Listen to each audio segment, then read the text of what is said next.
ta toute première source de revenus, donc l'officiel, ta première fiche de paie, Ouais, et officieuse, première fois que tu as gagné de l'argent et que tu n'as pas le droit de dire, mais que tu déclarais pas, mais c'est pas grave, tu avais 8 ans, donc on fait le statut. Je suis entrepreneur. J'ai 12 personnes dans l'équipe, dont 7 salariés et 5 consultants indépendants. Donc je paye tous mes salariés, je paye toutes les factures des consultants indépendants, mais moi je ne me paye pas. Et une fois, ça c'est l'anecdote qui franchement m'a fait super chaud au cœur et tout, et je pense à lui aussi. Dans le métro, il m'envoie un texto, il est dans le métro parce qu'il prend le métro pour aller au collège. Il m'écrit un texto, il me dit papa, il y a des gens qui parlent de toi dans le métro. bonjour Julien, Salut Aurélie. salut, j'espère que tu vas bien là, depuis les 2 secondes qu'on vient de se parler. Oui, c'est ça. On a fait quelques petits réglages, mais non, non, ça va très bien, merci. Je te remercie. J'espère que toi aussi, dans ta nouvelle région. Oui, bon, changeons de sujet. Non, le Nord, c'est pas trop mon truc. Moi, je suis une fille, Le nord du je suis une sud, tu veux fille, dire. C'est le nord du sud. ouais, ouais, ou le sud du Nord, c'est ça. Ouais, c'est Ça, ça. ça dépend. C'est au milieu, quoi. Ouais. Mais ouais, ouais, non, hâte de revenir quand même dans le sud. On verra Ouais. bien quand ça sera.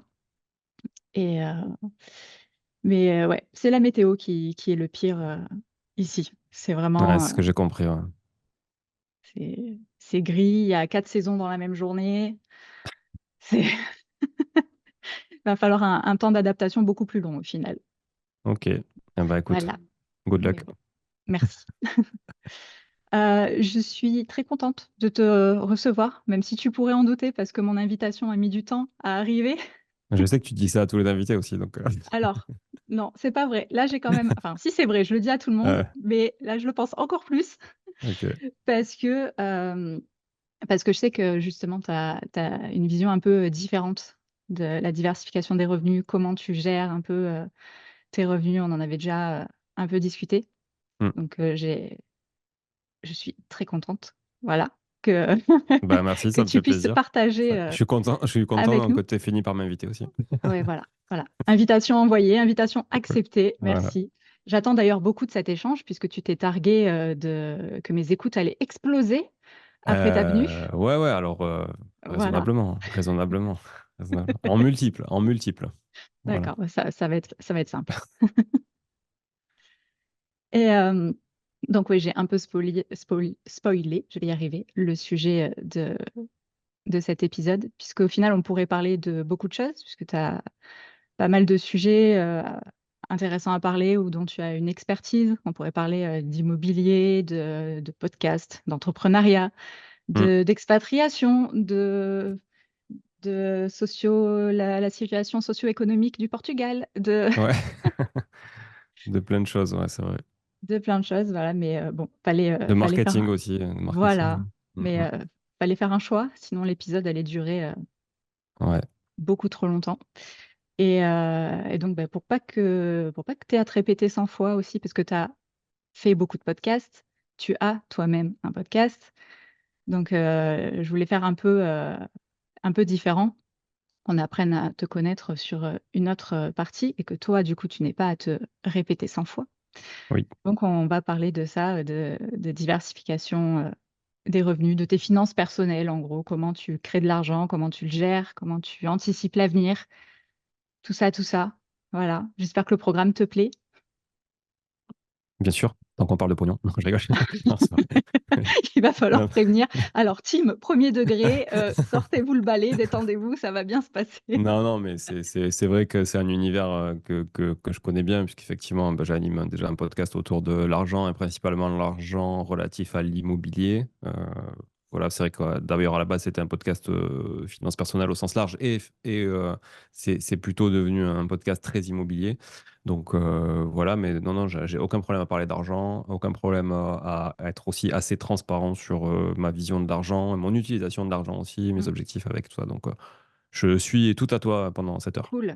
7 heures, enfin, tu vois, pas 7, le chiffre. Hein, voilà. Ah zut, mince. Euh, Bah alors déjà, pour commencer, est-ce que tu peux te présenter de la manière dont tu le souhaites? Ouais, ouais, je vais essayer de faire rapide. J'ai 39 ans, j'ai 3 enfants. 3 enfants, donc 2 enfants qui sont mes belles-filles, puisque ma femme était déjà mariée quand je l'ai rencontrée, enfin déjà des enfants. Donc on a un petit ensemble aussi. La 14 ans, le plus jeune, et la plus âgée va faire ses 25 ans dans un mois. OK. Donc voilà, moi j'ai 39 ans avec des enfants. Bah, je te dis, une fille qui a 25, une fille qui a 22, bah, c'est vrai que ça m'a fait gagner vraiment en maturité parce que je les ai Mmh. connus, elles avaient 4 et 7 ans. Donc ça rentre aussi, hein, dans ce qui a construit un peu, bah, la personne que je suis aujourd'hui. J'ai aussi vécu 5 ans à l'étranger très tôt parce que je suis parti à 18 ans de la France pour vivre au Canada jusqu'à donc mes 23 ans. Je suis revenu, euh, je suis revenu à 23 ans en France. Je me suis marié à 24 et j'ai eu mon premier enfant à 25. Donc, tu vois, voilà, et donc j'avais adopté, hein, finalement Ouais. aussi indirectement les filles très tôt, puisque quand je suis revenu en France à 23 ans, je suis revenu parce que justement j'avais rencontré ma femme entre-temps. Mmh. Sinon, je serais sûrement resté au Canada quelques années de plus, OK. que le Canada m'a beaucoup manqué, m'a manqué depuis que je suis rentré, hein. Je suis rentré en 2008, voilà, donc ça fait quand même pas mal d'années aujourd'hui. Et on va y repartir. On va y Mmh. repartir dans un an, un peu moins d'un an même. Donc voilà, ça se prépare. Donc effectivement, il y a un sujet expatriation qui peut être intéressant à traiter, mais c'est pas le sujet d'aujourd'hui. Non. D'autant que c'est loin d'être un paradis fiscal. Donc c'est pas pour des raisons ni fiscales, ni en tout cas d'argent qu'on va là-bas, ça c'est certain, mais plus Mmh. pour une qualité de vie qu'on a envie de retrouver. Enfin, en tout cas, moi que j'ai envie de retrouver. Après, ça sera pour ma femme Sabrina et puis les enfants, notre on va dire, notre challenge, puisqu'ils connaissent absolument pas, même si ma grande belle-fille, du coup, ça fait 2 ans qu'elle habite là-bas, donc C'est ce elle, que elle est j'allais déjà. dire et il me Ouais, semblait ouais, qu'il y ouais, avait, ouais. une de tes filles qui y était. Donc finalement, elle est partie, elle, 2 ans avant nous, même ça fera 3 ans même qu'elle y est quand on y sera, donc voilà. Et sinon, j'ai grandi dans une famille tout à fait modeste, assez classique dans le bassin toulousain, on va dire, un père cadre dans l'aéronautique et une maman qui était plutôt dans l'administration du personnel, la gestion du personnel dans une entreprise de bâtiments et travaux publics. Voilà, donc peut-être plutôt du secrétariat, hein, mais plus Mmh. plus. Et voilà, avec mes parents ont toujours eu une résidence principale, ils n'ont jamais eu un seul bien locatif de leur vie. Je ne connaissais absolument rien de leurs finances, ça m'intéressait absolument pas d'ailleurs. Et commençais à m'y intéresser à partir du moment où je me suis mis avec Sabrina, avec qui je suis toujours aujourd'hui, qui elle a 11 ans de plus que moi et avait déjà fait beaucoup plus de choses que moi, Oui. qui avait encore du lait qui coulait du nez à 22 ans. Donc voilà, elle m'a pris en main, elle m'a fait grandir. Mais déjà, avant ça, j'étais quand même bien en avance. Voilà, j'avais une maturité Ouais. un petit peu plus avancée quand même que mes copains, hein, qui Ah étaient beh, bien sûr. toujours tous un peu plus âgés que moi. Et voilà, donc finalement, c'est un peu normal que je me sois mis Mmh. avec cette femme, donc Sabrina, qui était bien plus âgée avec des enfants, parce que c'était totalement en corrélation avec tout ce que j'avais vécu dans mon adolescence. Je me suis tout le temps toujours ressenti un peu à la marge. Euh, voilà, un petit peu la personne atypique de la salle. Mmh. Donc, écoute, ça a été très dur, parce qu'en fait, je pense que tant que tu t'es pas vraiment affirmé, que tu sais pas pourquoi aussi, c'est assez compliqué.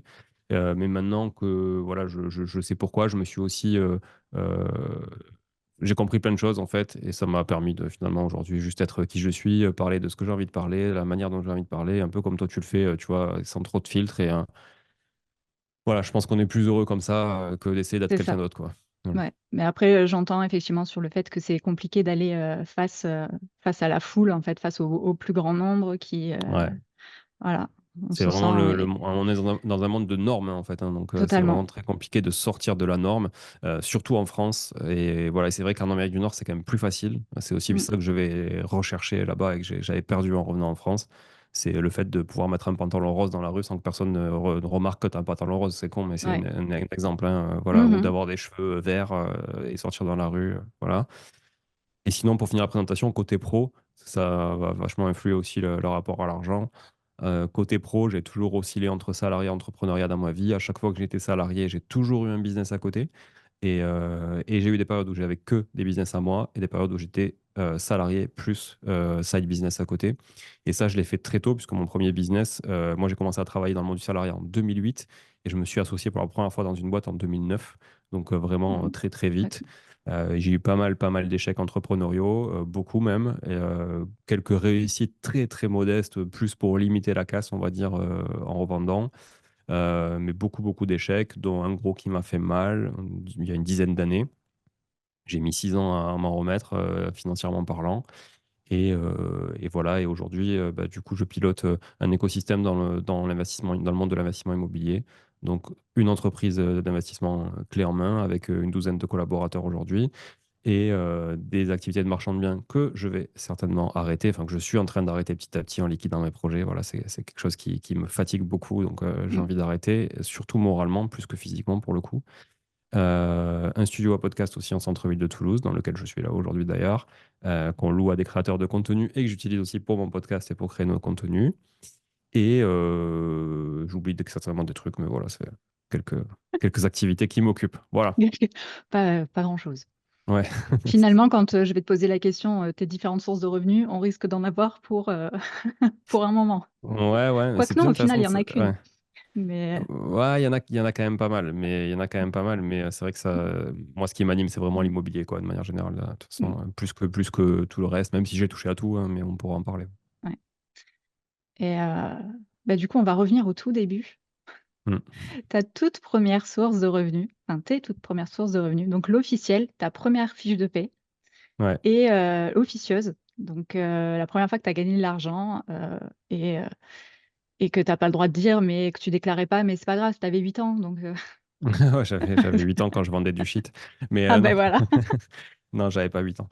Mais tu en non, avais 7. clairement, ouais, clairement, clairement, c'est un truc dont j'ai pas parlé en plus. Donc c'est cool que tu poses ce genre de questions parce que ma première fiche de paye, tu vois, je Ouais. suis en train de. Quand tu m'as posé la question, du coup, alors déjà, je les ai toutes parce que je les ai toutes gardées parce que ma mère, qui travaillait quand même dans l'administration du personnel et tout, m'a toujours dit faut garder les fiches de paye pour la retraite, c'est important. Totalement.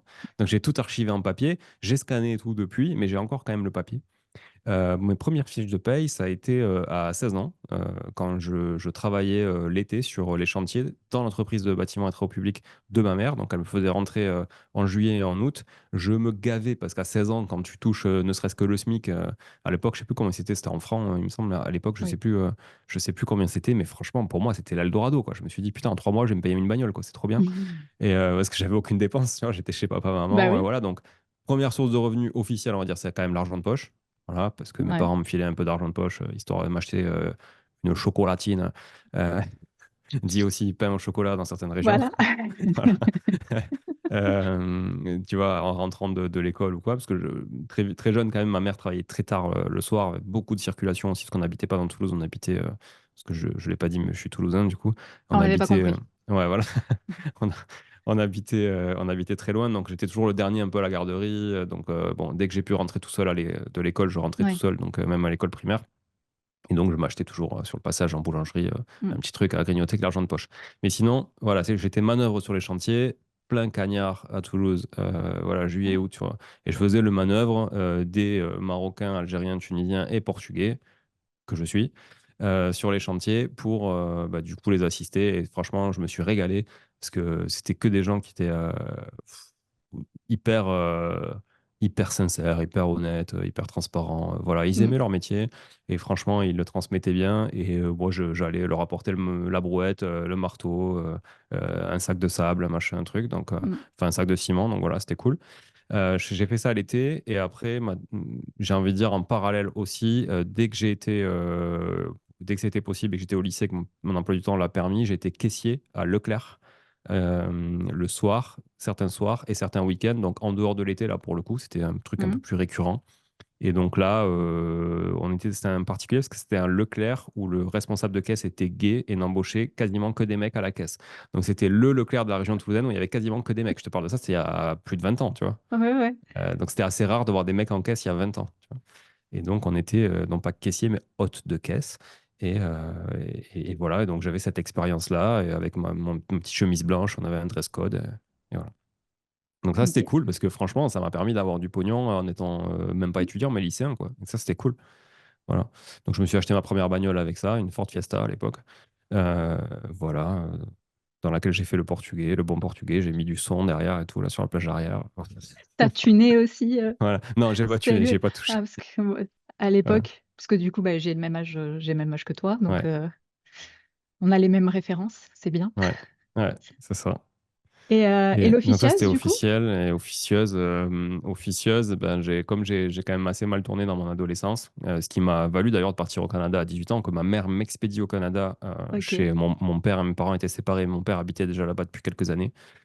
C'est parti là-bas. Et donc, du coup, elle m'a expédié là-bas chez mon père, que je ne connaissais pas vraiment, parce que j'avais pas jamais trop vécu avec mon père au final, parce que Voilà. mes parents étaient séparés depuis pas si longtemps que ça, mais en soi, mon père bossait beaucoup. C'était quelqu'un qui était très investi dans le monde du rugby à Toulouse.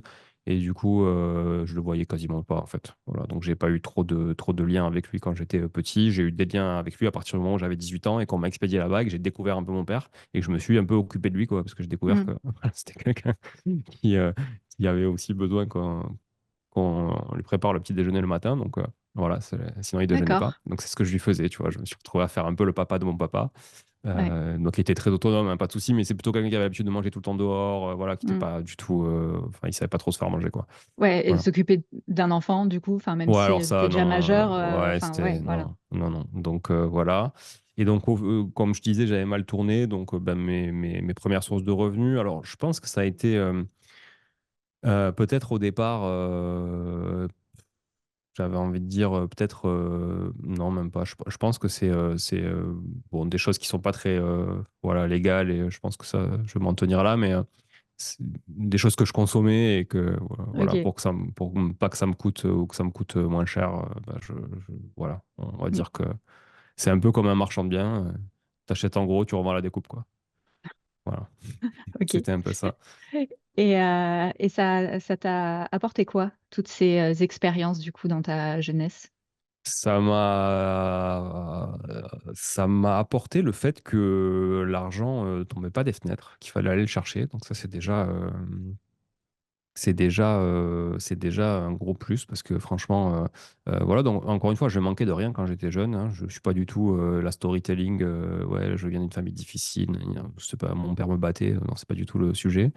J'ai manqué de rien. Voilà, quand j'ai besoin de quelque chose, je l'avais. Mes parents m'ont toujours dit, par contre, toi, tu as sacrément des goûts de luxe, donc tu as intérêt à avoir un vrai boulot quand tu seras plus grand.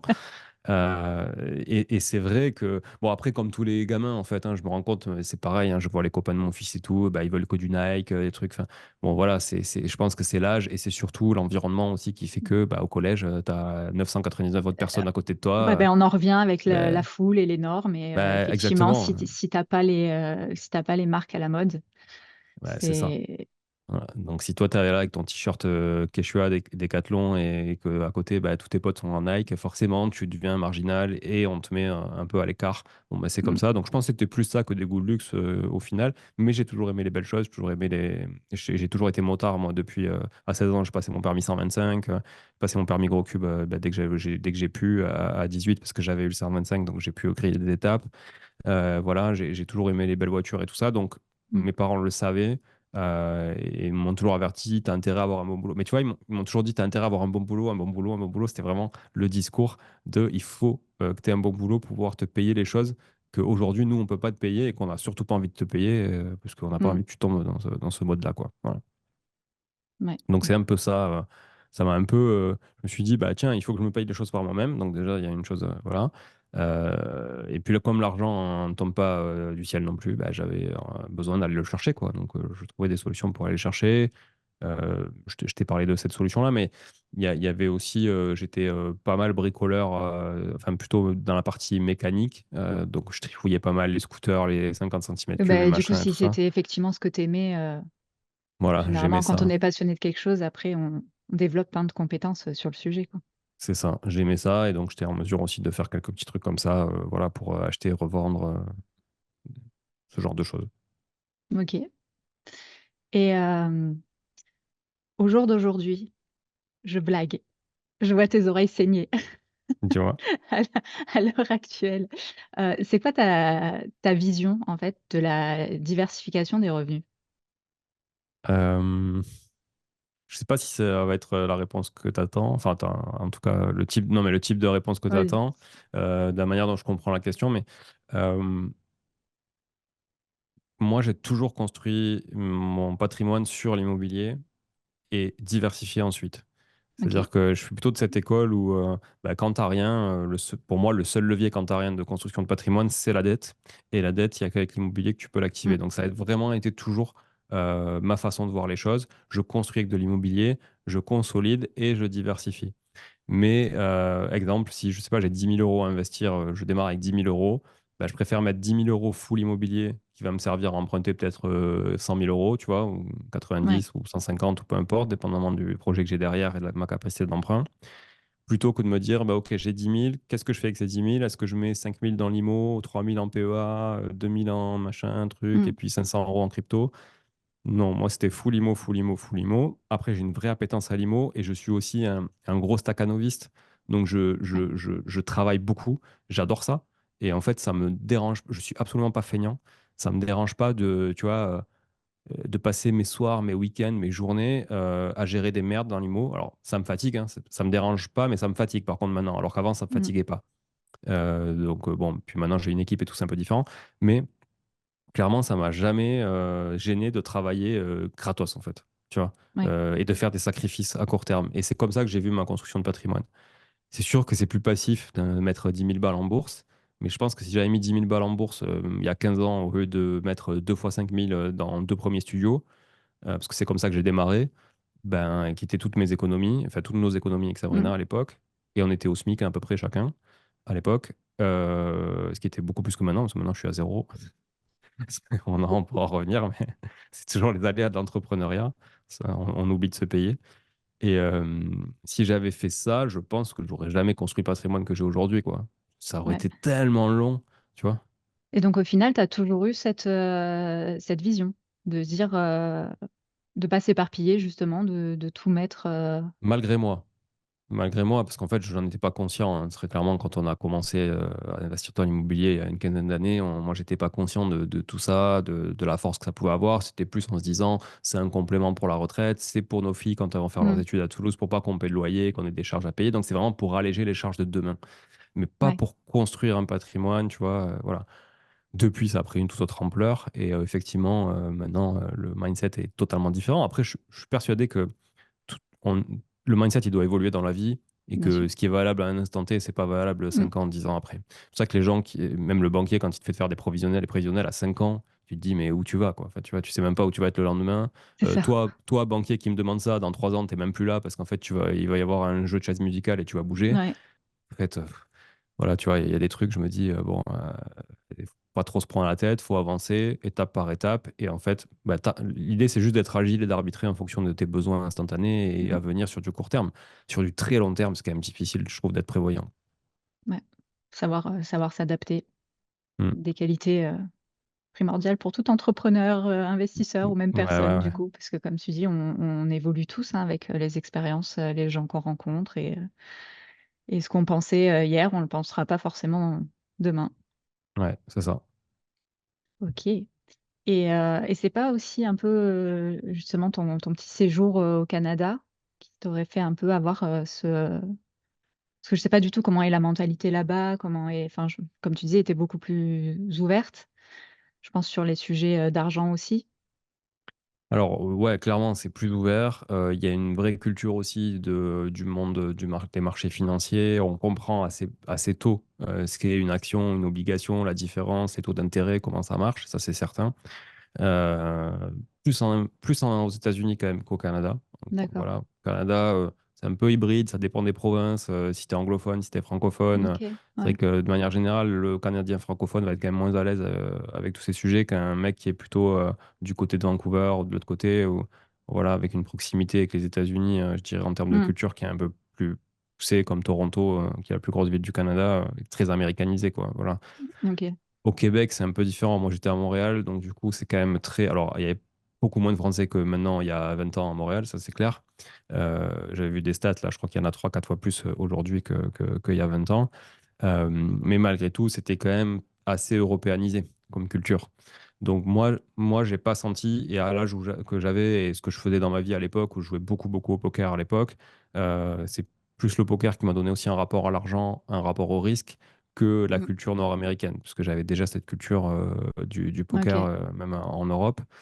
La culture nord-américaine, je pense elle m'a plutôt aidé à voir la France d'un autre œil, à voir qu'il n'y avait pas que la France, il n'y avait pas que Claire Chazal et Patrick Poivre d'Arvor au JT, il n'y avait pas que... Non, mais c'est vrai, il n'y il y avait pas Des bons que souvenirs. la baguette le soir, il n'y avait pas que le Club Dorothée et compagnie. Enfin, tu vois, il y avait d'autres Ouais. cultures dans le monde que la culture Hmm. française, quoi. C'est ça qui m'a ouvert et ça m'a ouvert aussi l'esprit surtout sur des caractéristiques du français lui-même, qui est le manque de reconnaissance de la méritocratie en France, la partie jalousie qui est très très très développée aussi en Mm. France, qui va avec justement le refus de la méritocratie un peu, hein. Voilà. Et puis, euh, je dirais pas la fainéantise, parce que c'est pas vrai, hein, on a quand même un pays de travailleurs, euh, mais on va D'assister. dire, ouais, le goût de l'effort n'est pas le même. Parce qu'effectivement, beaucoup d'assistance, très peu, aversion au risque quand même assez forte, hein. On le voit d'ailleurs, l'épargne des Français, elle est quand même assez sécure. Voilà, c'est Oui, compliqué de lever des c'est nous fonds qui quand tu as une épargnons le boîte. plus, il me semble. Ouais, et surtout sur des supports qui sont pas très risqués en fait. Donc tu peux épargner sur beaucoup, mais sur des supports risqués, voilà. Et donc c'est un peu, on est quand même, j'ai vu de loin un pays un peu plan-plan. Et ça m'a aidé aussi à me dire, bah, moi, j'ai pas envie de coller à peut-être à ça. Naturellement, de toute façon, mes valeurs ne collaient pas à ça, je pense. Mais c'est pas la culture nord-américaine qui m'a appris ça, je pense. C'est juste le Mm. fait d'être en dehors de la France. J'aurais été en Asie, ça aurait été pareil, je pense. Tu vois, c'est d'avoir une autre Ouais, vision un d'avoir le peu. recul Voilà, ouais, sur. tout à fait. Donc, Ok. ouais, voilà, c'est ça. Après, vraiment, je reviens sur le poker parce que le poker, c'est pour moi une belle école de la vie. Pour ceux qui nous écoutent, nous regardent et qui ont déjà pratiqué le jeu. Alors, c'est une vraie école de la vie si tu mets de l'argent. Si tu joues sans argent, ça n'a aucun intérêt, hein. Tu joues au Monopoly, c'est pareil, hein. Si tu mets des vrais billets, c'est pas la même chose que si tu mets des gros billets, des faux billets. Euh, mais c'est une vraie école de la vie parce qu'autour d'une table de poker, tu vas avoir à peu près tous les types de classes sociales, on va dire, tous les métiers et tous les rapports à l'argent. Tu vas avoir, je prends des clichés, et là je suis vraiment désolé, Ouais, c'est un ouais. très cliché, mais tu vas avoir un Asiatique qui va être un vrai gambler, qui va adorer le jeu, qui va prendre beaucoup de risques parce qu'il a juste envie de jouer. C'est un joueur en fait, mais c'est un joueur Mm. de manière large. Tu vois, c'est pas un joueur de poker, c'est pas un joueur stratégique. Non, c'est un joueur. Il a envie de jouer comme il joue à la machine à Mm. sous, il vient, voilà, et donc il va flamber, il va flamber. Après, à côté de ça, tu vas avoir un banquier qui arrive, qui finit sa semaine, tu vois, qui parle de pognon et tout. Et là, il vient aussi en détente, mais par contre, il est beaucoup plus cartésien, tu vois, il fait des Mm. calculs, c'est plus pragmatique. Ouais. Après, tu vas avoir le jeune geek, tu vois, qui va avoir des écouteurs. Tu vas pas pouvoir lui parler parce qu'il a pas envie de te parler. Et lui, dans sa bulle, et il est juste là en train de calculer des probabilités, des trucs, etc. Et c'est souvent le meilleur de la table, tu vois. Et puis, tu vas avoir un mec qui vient juste en loisir, en détente, avec sa femme à côté, tu vois, parce que bon, bah, sa femme, faut Ok. l'occuper aussi. Enfin, c'est vraiment. Et tu vas avoir aussi, parce que ça, je l'ai vécu dans un casino, notamment à Toulouse, tu vas avoir aussi le dealer du coin, du quartier pas loin, parce que les casinos, souvent, c'est pas en centre-ville, tu vois. Tu vas avoir le dealer du coin qui va venir un peu blanchir son pognon, parce qu'en fait, il a du cash, et puis, tu vois, c'est un moyen Oui. aussi d'aller passer du bon temps et de gambler un peu avec l'argent qu'il a amassé dans la semaine, tu vois. Donc, en fait, une école de la vie, et tu vois que les réactions face à l'argent, elles sont totalement différentes. Et je trouve qu'on retrouve vachement ça dans le monde de l'investissement. Moi, je le retrouve quand j'ai des prospects, des clients avec qui j'échange. Mm. Bah, tu as celui qui a 10 000 € d'apport et pour qui c'est des économies d'une vie. Et tu as celui Ouais. pour qui 10 000 € d'apport, c'est comme toi aller acheter une baguette tous les jours, tu vois. Et donc, bah, lui, il va te dire, mais ouais, bon, tu fais quoi avec 10 000 € quoi? Enfin, tu vois. Voilà. Mhm. Et en fait, c'est pareil, je trouve que c'est une bonne école. Et ça permet aussi vite de te rendre compte, bah, du coup, que pour gagner, il faut miser. Et quand tu mises, tu prends des risques. Voilà. Et ça, ce couple, je trouve, rendement-risque, qu'on retrouve hein, dans Ouais. l'immobilier, dans la bourse, partout, Mm. bah, tu l'as à partir du moment où déjà tu joues à un jeu d'argent, hein. Voilà, clairement. Mais pas de hasard, tu vois, parce qu'il Oui, oui, faut oui, un bien jeu sûr. avec un minimum de stratégie. Voilà. Ouais, ouais.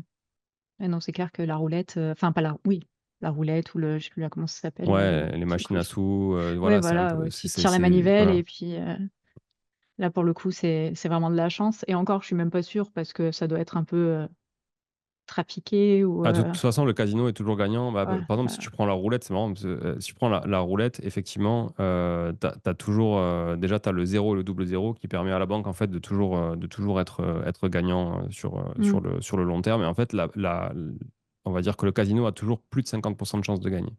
Voilà, toujours, toujours. Donc ça ne veut pas dire que des fois c'est 51-49, mais des fois c'est 70-30. Enfin, ouais, voilà. ouais. Et le casino sera toujours gagnant sur ces jeux à terme. Sur le poker aussi d'ailleurs, hein, parce ils prennent des commissions sur tout ce qui est mis au milieu de la table. Mais par contre, toi, tu peux faire la différence par rapport aux autres joueurs. Voilà, parce Mm, qu'il y a un facteur chance de 30% dans le poker et donc 70%. Le reste, c'est quand même tes facultés à toi, quoi. ok. Ouais, non, effectivement, comme tu dis, très, très intéressant. et puis de pouvoir faire ce rapprochement avec au final les autres situations de la vie de l'investisseur, quoi. Ouais, et vraiment le rapport à l'argent. Tu vois, Mm. je pense que c'est assez intéressant là-dessus. Ouais. Mm. Et, euh, et donc ça ne fait plus partie de tes sources de revenus. Non, alors c'était même pas une vraie source de revenus, mais j'y ai quand même beaucoup, beaucoup, beaucoup joué. J'ai fait des tournois un peu partout dans le monde et j'ai beaucoup joué en ligne aussi. Beaucoup joué en ligne. Oui. Et donc, ça a été, je dirais, c'était pas ma source de revenus, mais ça a été une des sources de revenus, en tout cas, quand j'étais étudiant notamment. Et j'y passais beaucoup, beaucoup de temps, au détriment parfois de mes études. Mais j'aimais tellement ça, mais j'aimais plus le jeu que l'argent qu'elle allait avec, tu vois. Et j'aimais jouer, quoi. J'aimais jouer au poker, j'aimais me challenger, j'aimais jouer avec certains joueurs à table qui tu vois, me faisaient me remettre en question. Voilà, Mm. j'aimais ce côté psychologique aussi du poker. Euh, et je pouvais passer des nuits autour d'une table de poker et je faisais des tournois qui duraient plusieurs jours et ça, c'était vraiment génial. C'est ça que j'aimais au-delà de l'argent. L'argent, il en fallait parce que si tu voulais multiplier les tournois ou les parties, bah, il te fallait de l'argent. Donc forcément, on avait bah, une bankroll qu'on gérait, voilà, pour Mm. pouvoir continuer de jouer. Mais c'est vraiment ça qui m'a plu dans le poker, c'est plus le jeu et les enjeux qu'il y avait autour de ce jeu que les enjeux financiers. Et tu étais lequel, toi, de ces caricatures? Moi, j'étais plutôt ce qu'on appelle un trash talker, c'est-à-dire que j'étais celui qui parlait le plus à la table. Mais tu as vu, c'est un peu comme ça, je fais que débiter depuis tout à l'heure, tu vois. J'étais le trash talker, clairement. Donc, j'étais celui qui allait parler, voilà, qui allait faire chier bah, le geek qui voulait pas lui parler, rester dans sa bulle, tu vois, et toujours mettre un peu voilà, toujours un peu l'impertinent de la table, quoi. Ouais, c'était un Ok. peu mon rôle. Ça marchait plutôt Et- bien, pas mal. bon, bah, voilà, Voilà. l'objectif, hein, c'est ça au Ouais. final. Ouais. Mais tu sais, c'est un peu comme le rugbyman qui va se friter avec un autre rugbyman pendant un match. Ils vont se mettre des marrons et à la fin, Oui, après. ils vont se mettre une accolade et boire une bière ensemble et se faire des bisous, tu vois. Bah, Mhm. c'est un peu cet état d'esprit. C'est-à-dire que c'est pas parce que tu es trash talker à la table que tu es un connard en dehors, tu vois. Ce que je veux dire, C'est ça. ça fait partie aussi du folklore, quoi. Tout à fait.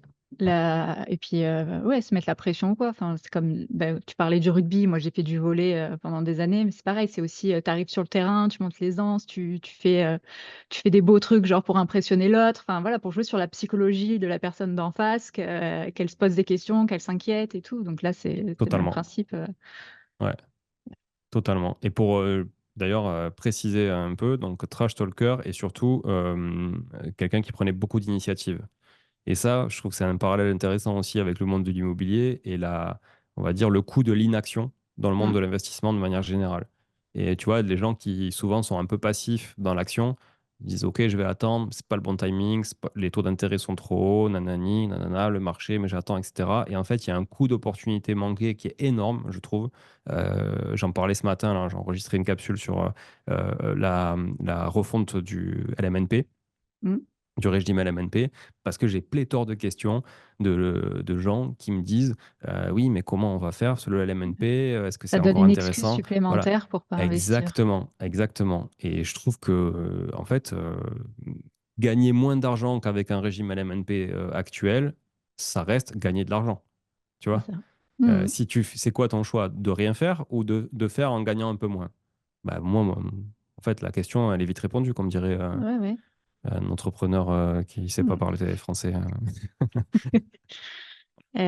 Ça, et puis pareil pour, parce que tu as la société Artae, donc société d'investissement immobilier clé en main. Mm. Et moi, on m'a souvent fait la remarque, parce que je me suis quand même formée en immobilier, et on me dit, bah, pourquoi tu le fais pas toi? Pourquoi tu passes par une société? Parce que du coup, tu gagnes moins d'argent et tout. Mm. Et ouais, j'en gagne moins, mais j'en gagne quand même. Et puis, je gagne aussi du temps, parce que c'est quand même un gros taf. Enfin, Bien donc oui, sûr. vaut mieux passer à l'action plutôt que, et même si c'est voilà, bah, du clé en main, donc du coup, tu es moins rentable, ou le faire toi-même, ou ce que tu veux, mais au moins tu avances, tu passes à l'action, quoi. Parce que Après, de rien la faire, formation, elle t'aide aussi à la compréhension, pas forcément. Tu vois, tout à c'est fait. Mais c'est important pour ça aussi. que Ouais. je l'ai fait, et au moins, quand Ouais. je vais m'adresser à des personnes de ton équipe Ben ouais, ou, ou à d'autres personnes, bah, je sais de quoi je parle, je comprends, j'ai moins de chances de me faire arnaquer.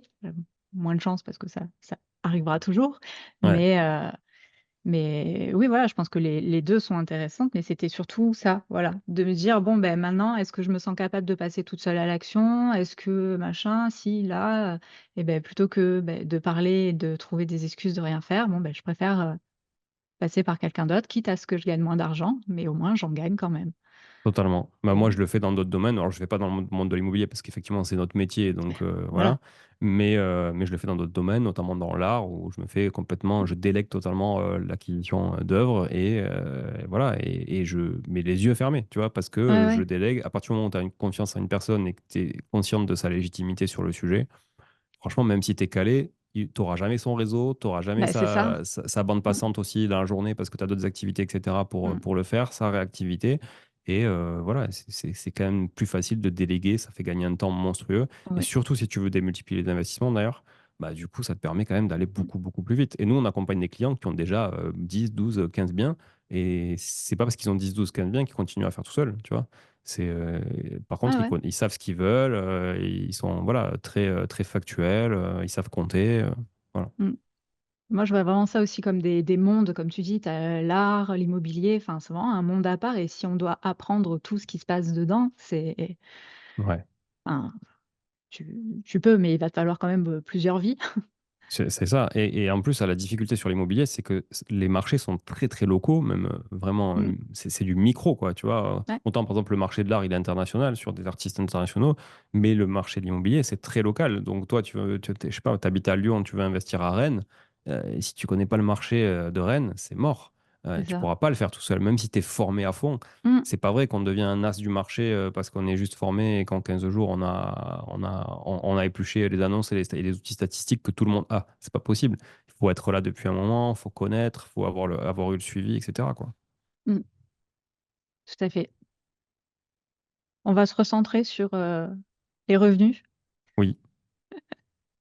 Heu, alors je sais pas trop comment poser la question, donc on va dire, quelles sont, du coup, tes différentes sources de revenus?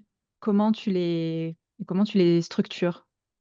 Ouais. Donc, comme je le disais tout à l'heure un peu en teasing, moi, j'ai pas de revenus salariaux.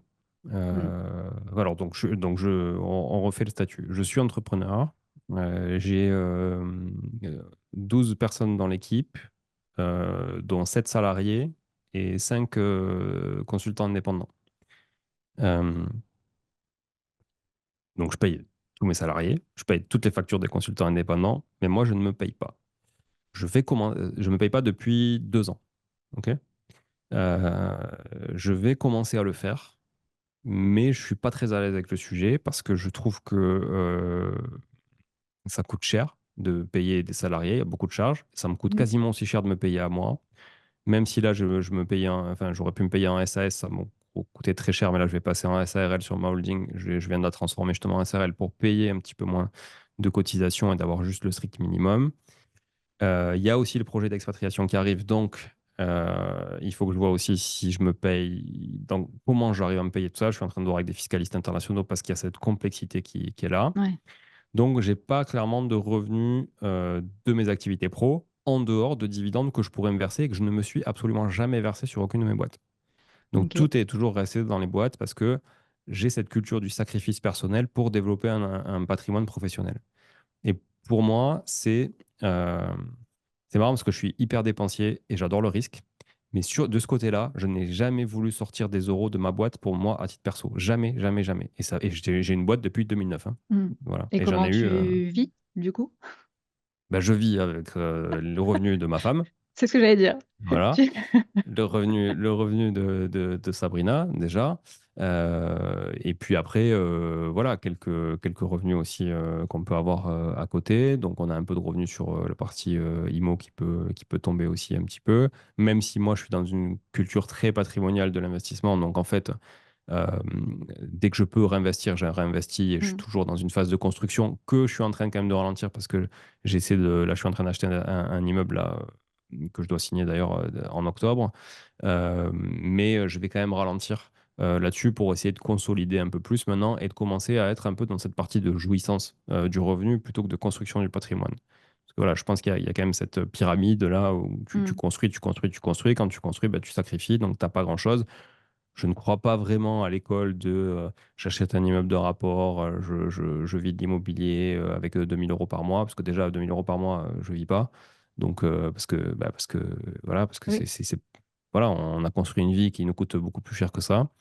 Et j'y crois absolument pas. Et pour moi, c'est assez bancal à long terme.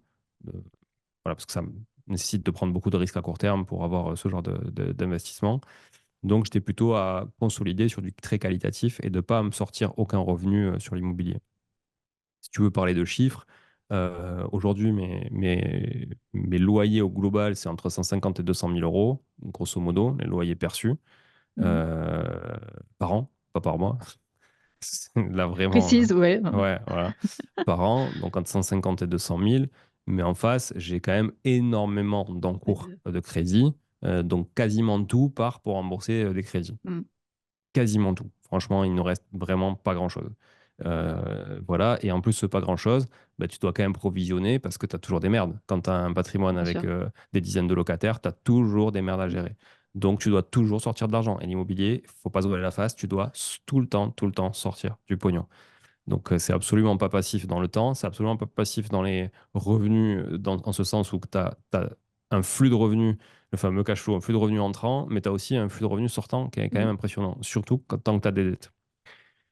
Donc voilà, donc aujourd'hui, mes principales sources de revenus, ça va être quand même Artae, évidemment, mais sous des formes différentes de salaire, etc. Donc je fais remonter des dividendes sur ma holding. Ma holding va me rémunérer en matière d'indemnité kilométrique sur déjà des déplacements, hein, puisque c'est ce qu'il y a de mieux au niveau fiscal. Mais bon, tu peux pas non plus te déplacer toute la journée et t'es pas taxi, quoi. Donc voilà, Mm. c'est un peu différent. Donc on va trouver, se payer un petit peu de dividendes là, à partir de cette année aussi parce qu'il va falloir que je commence à me payer, parce que déjà, ne serait-ce que par rapport à ma femme aussi, tu vois, pour un Allégé. petit peu voilà, alléger et rééquilibrer. J'ai eu la chance aussi, clairement, et ça, je pense qu'il faut en parler, c'est important de bien gagner ma vie quand j'étais salarié, notamment sur les dernières années. Donc, c'est quand même important de le dire parce que euh, évidemment, on a commencé il y a 15 ans dans l'immobilier avec, comme je disais, 5 000 euros d'apport pour acheter deux studios, enfin 5 000 et 5 000, qui étaient toutes nos économies. On a démarré notre carrière professionnelle, on était au SMIC. Moi, j'ai rapidement quand même gravi les échelons quand j'étais salarié. Et comme j'ai toujours fait le yo-yo, je disais, entre entrepreneuriat et salariat, ben, ça m'a toujours aussi permis de faire des gaps quand je revenais salarié à chaque fois au niveau des salaires. Et même quand j'étais à l'intérieur des boîtes, de progresser assez vite. Donc, j'ai fait partie de comités de direction, j'ai été actionnaire de boîtes aussi dans lesquelles j'étais salarié.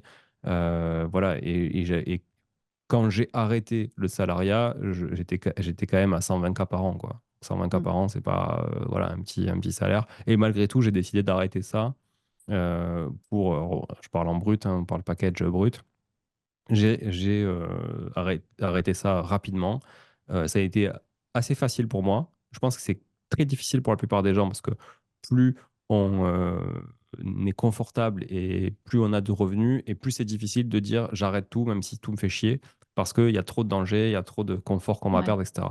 Moi, ça a été assez facile parce que j'étais absolument pas épanoui dans ce que je faisais, en tout cas à ce moment-là de ma vie. Donc je me suis dit, bah, j'arrête et je me concentre sur ce que je sais faire, ce que j'aime faire. Et là où j'ai une vraie valeur, c'est l'investissement immobilier. Voilà. Mais pas en étant pseudo-rentier avec mon patrimoine, tu vois, et j'aurais pu décider d'arbitrer la moitié de mon patrimoine, m'arrêter là, ne plus construire et dire, OK, bah, tu vends tout. Avec la vente de tout, bah, finalement, enfin, avec la vente de la moitié, on va dire, tu rembourses le crédit de l'autre moitié, à peu près ça, tu vois, quand tu as à peu près 10, 12 ans, 15 ans de détention sur ton patrimoine, c'est à peu Ouais. près ça, tu as remboursé à peu près la moitié du capital avec des taux qui oscillent entre 1,5 et 3,5, on va dire. Et, mais le problème, c'est que là, j'ai identifié un truc. Je me dis, OK, mais si je fais ça, je m'arrête là. C'est-à-dire que mes revenus n'augmenteront plus jamais parce que je vais me servir de mes revenus pour vivre. Les revenus de l'immobilier seront ma seule source. Donc ça, c'était impossible pour moi et inenvisageable parce que je suis un boulimique de la construction et j'avais envie de continuer d'empiler. Donc, j'ai décidé de me dire non, c'est full focus investissement immobilier. On commençait à me demander depuis 2019 d'accompagner des gens, des amis, des amis, des amis, etc. Donc, j'ai dit, je vais professionnaliser cette activité que j'avais un peu en side business. Et c'est de là qu'est né Artae il y a un peu plus de 2 ans. Euh, et euh, et c'est ce qui m'anime donc du coup aujourd'hui, mais c'est pas ce qui me rémunère pour le moment, mais c'est ce qui va me rémunérer à partir là des mois qui arrivent. Voilà. Ok. Donc, quand je suis parti, j'ai quitté son boulot, c'est là que je voulais, ce boulot, et c'est là où je voulais en venir. C'est que j'ai négocié une rupture conventionnelle qui permettait du coup que j'ai du Pôle emploi, qui m'a permis aussi de vivre Mm. et d'aller forcément subvenir aussi à mes charges. Voilà. Là, ça fait quelques mois que j'ai plus du tout de Pôle emploi. Donc, c'est pour ça que j'attends un petit peu. Je repousse toujours le moment parce que, encore une fois, je préfère enrichir mes boîtes que m'enrichir moi-même. Parce qu'in fine, je sais que je le retrouverai à la sortie. Oui, bah, c'est Euh, tes boîtes. ben voilà, exactement. Et puis voilà, je suis de l'école de ceux qui. Enfin, si j'ai un truc à demander à mon banquier, je suis obligé de lui montrer un bon bilan, en fait. Tu vois Mm. ce que je veux dire? Je suis obligé. Donc, et je connais plein d'entrepreneurs qui me disent, ouais, fais chier, tu connais pas un banquier qui peut me prêter, je voudrais investir dans l'immobilier. Putain, je fais 2 millions d'euros avec ma boîte, mais il veut pas me prêter. Ouais, mais tu fais combien de résultats? Ben, je fais moins de 30 000 parce que j'ai passé 100 000 balles sur sur ma maison en perso, machin, un truc et tout. Mm. Ben, je dis, ouais, mais tu peux pas demander au banquier, tu peux pas lui montrer une boîte qui perd 30 000 par an, donc ça veut dire qu'il valorise zéro, et lui faire croire qu'en fait, Ouais, c'est il devrait te avantageux pour prêter lui, parce quoi. qu'il y a une vraie garantie Mm. dans ta boîte, parce que pour lui, sa boîte, elle vaut zéro. Si tu multiplies 7 ans de résultats à moins de 30 000, ça fait zéro, hein. Enfin, Mm. tu vois, enfin, ça fait même du négatif. Donc voilà, c'est pas possible. Donc, moi, j'ai envie de valoriser mes boîtes parce que je me dis que je me laisse encore 4 5 ans, tu vois, donc j'ai presque 40 ans, je me laisse encore 5 ans max pour me dire, OK, je consolide tout ça, je fais grossir, je fais grossir, je fais grossir, je fais grossir. Je fais encore 5 ans de sacrifice. Tant que la santé est là, tant mieux. Et je continue de le faire. Et après, par contre, là, au bout d'un moment, c'est stop. Et moi, je suis hyper radical. Si je dis stop, c'est Mm. stop. Donc, du jour au lendemain, Je suis, je vends, j'arrête, je ne sais pas ce que je fais, mais en tout cas, je passe à autre chose. je suis un peu pareil. Quand je fais un truc, je le fais pareil à fond, et quand j'arrête, c'est fini. Je parlais tout à l'heure du volet. J'en ai fait pendant plus de 15 ans. J'ai arrêté du jour au lendemain parce que j'avais mes raisons. Et on m'a toujours demandé, ça te manque pas, t'as pas. Non. Ben ouais. L'expérience a été faite, le truc est, j'ai Mm. arrêté pour telle raison, donc j'ai pas à y revenir. Le bar à chocolat, pareil, je l'ai vendu. Ah bah tu vas refaire quelque chose dans la restauration? Non, j'ai donné, c'est fini. Hop, l'histoire est passée, on passe à autre chose. Ouais. C'est, Mais ça, je pense que c'est une caractéristique des gens qui sont passionnés. C'est-à-dire qu'ils sont très, très entiers à 3000%, etc. Par contre, si ça ne les intéresse pas, faut même pas leur en parler, quoi. Enfin, tu vois, s'il y a un sujet qui ne ah ouais. t'intéresse pas, voilà. Et je sais pas si t'es comme ça, mais moi, c'est ça. Moi, les sujets qui Et m'intéressent pas, ça me fait chier, en fait. je retiens rien, Ouais. à croire que j'écoute pas, mais non, c'est juste que, enfin oui, en fait, ça Ouais, c'est ça. m'intéresse pas, donc Ouais, ouais, j'essaye, c'est ça. mais c'est mon cerveau n'imprime pas, quoi. Et, et j'allais poser une question, j'ai oublié. Oui, et en termes, tu te verses, enfin, tu prends quand même des charges, des avantages via tes sociétés? Ouais, tout à fait, bien sûr. Évidemment, après, quand tu as des boîtes, et en l'occurrence, j'en ai plusieurs, mais quand tu as des boîtes, ça te permet quand même de, évidemment, passer plein de charges qui sont censées être personnelles sur du pro, alors C'est sans ça, faire parce que si tu de te payes l'abus, pas, hein. Voilà, voilà, mais si tu te payes pas, que tu réinvestis tout dans tes sociétés, faut quand même un minimum tout à de fait. Mais finalement, rémunération. La pauvre Sabrina, quand même, elle doit pas tout supporter. non, mais finalement, en dehors d'une charge de logement et d'alimentaire perso, et encore le Mm, midi, bah, en fait, on est tout le temps en train de manger à l'extérieur, etc. Donc finalement, on n'a pas ça. Le soir, franchement, on bouffe pas trop, mm, parce qu'on est cuit en plus de la journée et tout, puis on finit super tard. Donc finalement, il n'y a que notre fils qu'il faut nourrir. Les filles, elles sont plus là. Donc il n'y a que notre fils qu'il faut nourrir un peu quand même, parce que pour qu'il grandisse. Et voilà, et finalement, on a zéro dépense. Je te jure, quand tu regardes nos relevés de compte, il y a très peu de lignes. Parce qu'en fait, à part les prélèvements un peu automatiques, électricité, un peu de granulés pour le poêle, voilà, mm. entretien de la maison et tout, on s'achète pas grand-chose. Tu vois, on a les goûts de luxe que j'avais avant, j'en ai eu quand même pendant longtemps, mais je les ai plus du tout. Ça m'anime absolument Ok. plus. Tu vois, il y a des gens qui parlent d'investissement dans les montres, les machins et tout. Moi, porter une Rolex au poignet, ça me fait chier en Mm. fait. Enfin, tu vois, déjà, je vais avoir peur de la porter. Elle va me donner l'heure pareil que ma Garmin avec laquelle en plus je peux courir, je peux payer, je peux. Enfin, tu vois, non mais. Ouais, ouais. Tu vois, je me dis, je répondais à un post LinkedIn d'un mec qui disait, ouais, c'est chiant d'avoir des Rolex, tout ça, parce que du coup, c'est dangereux, on se les fait voler et tout. Moi, je dis, mais personne n'est venu me voler ma Garmin en fait, tu vois. Donc, franchement. Voilà, je suis très à l'aise avec ça. Par contre, il y a des trucs aussi qui sont incompréhensibles de la part d'autres personnes. Tu vois, l'art, j'adore l'art. Et chez moi, je mets au défi quiconque de venir et de me dire quel est le tableau qui coûte le plus cher dans la baraque. Tu vois. Mm. Parce qu'en fait, c'est un monde, pour le coup, que je trouve fascinant parce que tout le monde a un avis sur un tableau ou une œuvre d'art, mais personne, si t'es pas dans le milieu, n'est capable de te dire combien ça vaut. Tu vois? Je veux dire, c'est assez facile sur une Rolex de taper, voilà, Rolex Daytona, combien ça coûte, nanani. Enfin, tu trouves à peu près, tu vois. Tu sais que Ouais, ça ouais. coûte un peu cher, tu as déjà Non, une mais notion.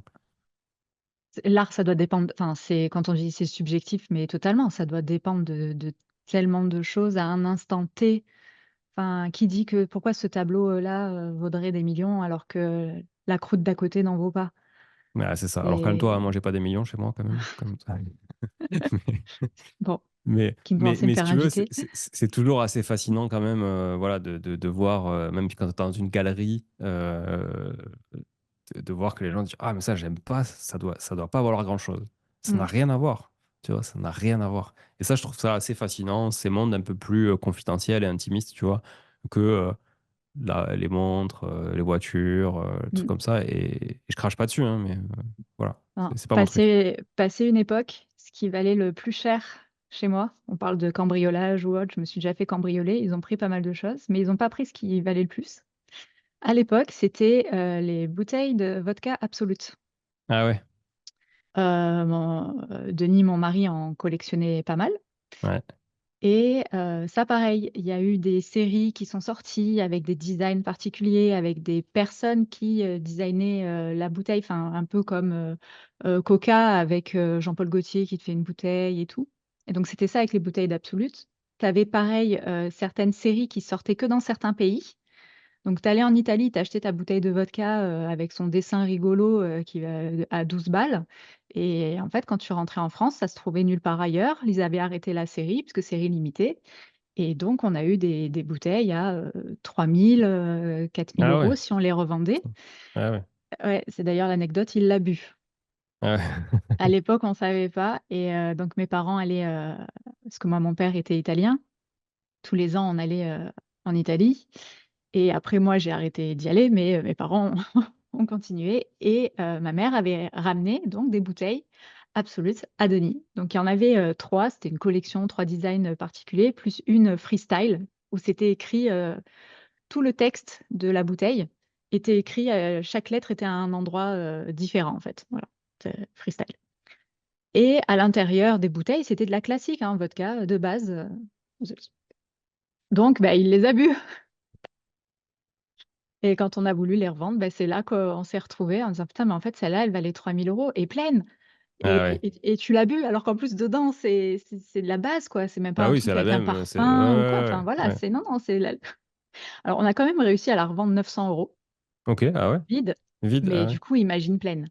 Ah ouais. Voilà. Et du coup, bah, après ça, à chaque fois qu'on voyageait, on achetait deux bouteilles, une pour la boire et une pour Ah ouais, la d'accord. garder et la revendre.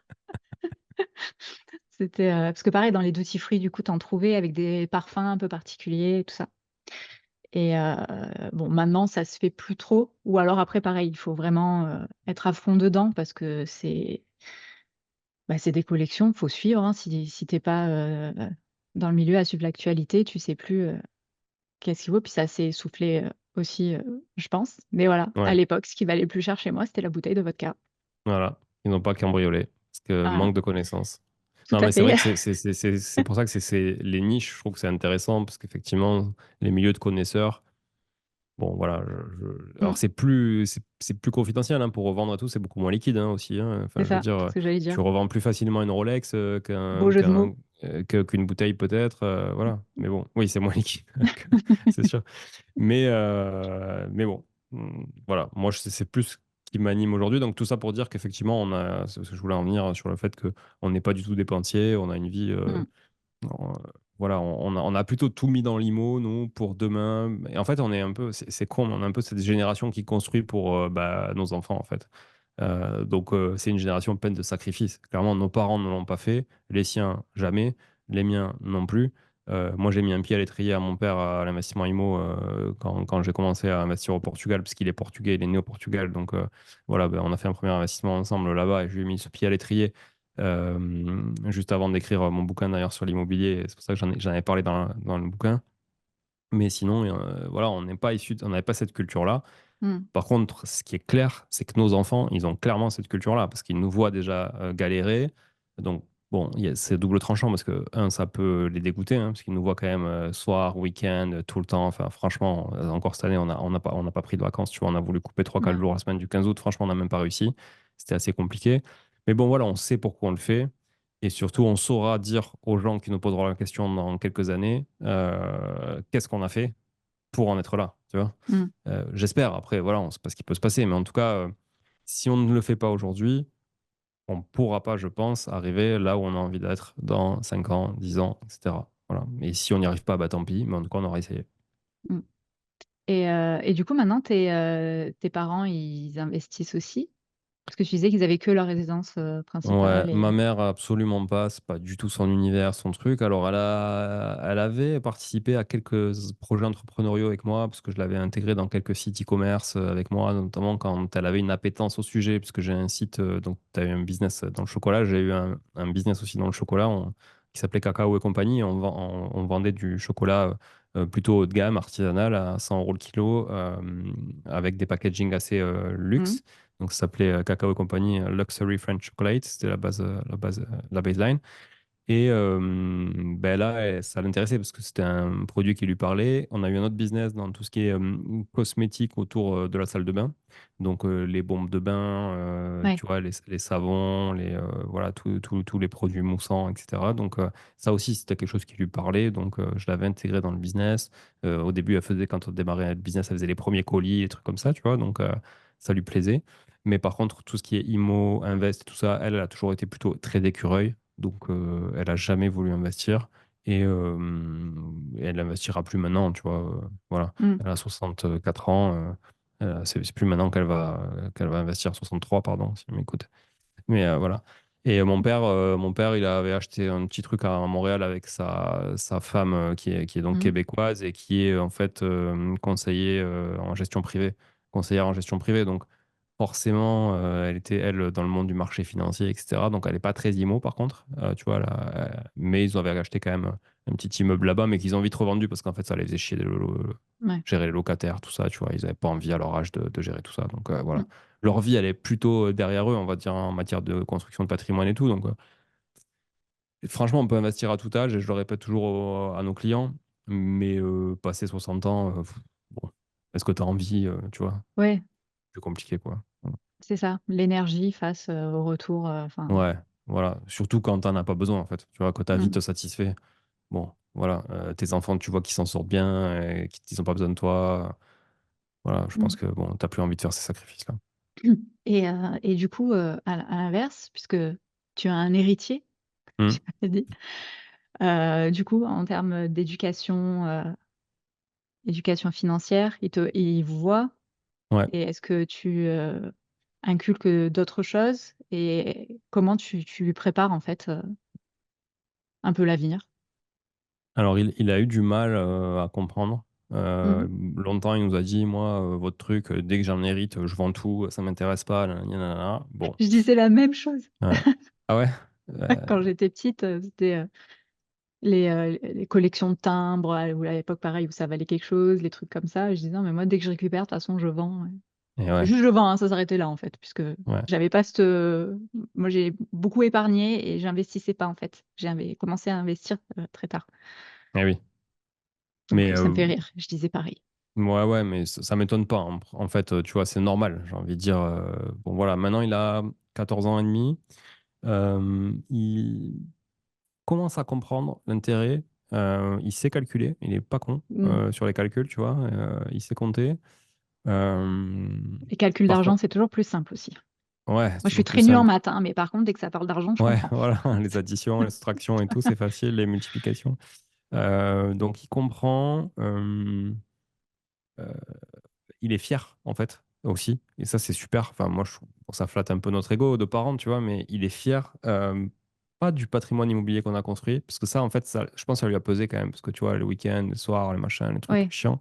Et puis nous, tu vois, t'es un locataire qui t'appelle à 23 h, Et parce puis qu'en c'est fait, pas palpable pour lui, voilà, alors que le fait, ouais, comme tu dis, que toi qui décroches un téléphone qui n'est pas là ou autre, ça ben ouais, c'est exactement ça ça. c'est sa réalité, ouais. Tu vois, il y avait un vrai coût du sacrifice, je pense, dans notre équilibre familial.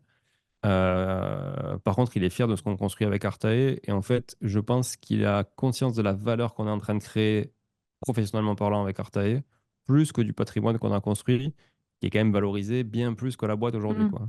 Mais pour lui, c'est plus grisant et valorisant, et même peut-être socialement aussi, de dire mes parents, ils ont une boîte. Ah ouais, quand ses potes disent ah, ben, j'ai vu Artae sur Facebook, j'ai vu Artae sur Insta, machin. Ouais. Enfin, pas sur Facebook, parce que sur Facebook, il n'y a que des retraités, mais sur Insta ou sur TikTok, tu vois. Et voilà, et une fois, ça c'est l'anecdote qui franchement m'a fait super chaud au cœur et tout, et je pense à lui aussi. Dans le métro, il m'envoie un texto, il est dans le métro, parce qu'il prend le métro pour aller au collège. Il m'écrit un texto, il me dit, Papa, il y a des gens qui parlent de toi dans le métro. Alors là, tu vois, il devait être hyper fier et tout. Ouais. Et je lui dis, mais est-ce que tu leur as dit que c'était mon fils, tu vois? Ça aurait été drôle, tu sais, le mec. Voilà. Ouais, Il me ouais. dit, non, j'ai pas osé et tout, mais voilà, il y en a un qui disait qu'il avait lu ton livre et tout, parce qu'il parlait d'immobilier, qu'il fallait que l'autre l'achète. Voilà, Papa est une star. voilà, c'est trop drôle, tu vois. Et donc, c'est plus ça, je pense, qu'il anime et tout, ce côté aussi un petit peu, voilà, on construit quelque chose, on accompagne des gens, tu vois, investir et tout, Mm. c'est plutôt ça C'est qui, je ça. pense, qui fait Mm. plaisir. Ouais, vous aidez d'autres Après, personnes ouais, à et je assurer pense leur qu'il est plus avenir. fier de ça que le patrimoine. Bon, voilà. Mm. Nous, c'est clair qu'on fait ça, on fait ça pour elle aussi et les filles, hein, parce que les filles de Sabrina aussi, et Bien pour sûr. Evan, mon fils, ça c'est sûr, plus, qui vont en profiter bien plus que nous, parce que bon, ben nous, franchement, on va pas profiter de grand-chose, je pense, mais c'est pas grave, je préfère le faire que ne rien faire, parce que de toute façon, si je fais rien, je profiterai de rien non plus, hein. Donc, Mm. bon, autant faire en sorte Et- que derrière, ce soit plus facile pour eux. C'est pas Mm. L'idée, c'est pas que voilà, tout leur soit facile derrière, tu vois, mais dire bah moi, je sais pas moi, si j'avais eu un peu de capital au départ, peut-être que finalement j'aurais gagné du temps. Peut-être Mm. qu'aussi j'aurais tout cramé, j'aurais fait n'importe quoi, mais je pense que si on arrive à les accompagner avec la bonne éducation et tout ça, je pense que ça peut être que bénéfique pour eux, quoi. Voilà. Mm. Et en termes pratiques, comment ça se passe du coup pour euh, la transmission? Vous avez planifié. Ben, on a le petit, donc lui, il est depuis 2013, donc il avait 3 ans. Il est dans notre SCI familiale, donc il est Mm. actionnaire de la SCI, il a quasiment entière. Euh, Ce qui d'ailleurs, je ne vais pas rentrer dans le détail parce que j'en parle souvent dans mon podcast et tout, mais ce qui d'ailleurs n'est pas évident pour aller emprunter de l'argent, hein, avec un associé mineur. Ouais. Voilà, parce que ça quand même. Enfin, il y a des clauses à mettre, tout ça, puis toutes les banques n'aiment pas ça. Tous les notaires non plus n'aiment pas ça. Mm. Euh, voilà, mais nous, on n'a jamais eu de problème, on a bien accompagné là-dessus. Donc lui, déjà, bah, c'est acté, il aura à minima déjà un tiers de la SCI pour l'instant. Après, on n'a absolument rien prévu pour la transmission. Franchement, comme je te le dis, moi, les trucs à 25 ans, là, enfin, 25 ans, je sais pas à quel âge je vais mourir, mais Mm. tu vois, de prévoir, Ouais, ouais. prévoir les trucs à trop long terme, franchement, non. Mais je pense En fait, si tu veux, comme on ne considère pas que tous les biens qu'on a aujourd'hui, on les aura encore dans 20 ans, Mm. parce qu'il y a des notions Ouais, je comprends. d'arbitrage, des trucs, Ouais. voilà. En fait, on estime que c'est un peu tôt, quoi. Voilà. Après, peut-être qu'on se trompe. Voilà. Non, bah après, c'est la vision de chacun, hein, et les choix Mm. de chacun. Et comme tu dis, on ne sait pas ce qui peut arriver plus tard, que ce soit toi qui arbitre ou autre, ou un accident de la vie, ou. Totalement. Mm. Mais bon, voilà. Après, c'est des sujets qu'on n'a pas forcément vraiment abordés encore. Ce qui est sûr, c'est qu'on l'avait anticipé sur la SCI, ça oui, dès le départ. Voilà. Après, j'ai envie de dire, vu la taille de tout ce qu'on est en train de construire, même s'il faut en sacrifier 30% ou 40%, bon, Mm. voilà, quand t'as rien bâti, c'est quand même plus facile, hein. Enfin, tu vois, je veux dire, Ah ouais. voilà. Moi, ça me ferait chier aujourd'hui de me couper de 30-40% de tout ce que j'ai bâti, mais quand tu hérites de ça et que ça arrive à toi et que tu dois en sacrifier une partie pour garder l'autre, bon, Oui, en soi, tu vois, à la base, oui, tu avais zéro, donc c'est toujours mieux que. bah ouais, le choix est plus simple, hein. Et c'est un peu le, l'anecdote, entre guillemets, que je raconte par rapport, moi, à la succession que j'ai vécue avec le décès de mon papa et de mon Hmm. oncle. Mon oncle a légué sa part à un cousin en Italie. Et, et donc, pareil, il y a deux côtés de l'histoire. Enfin, on peut la voir de deux manières.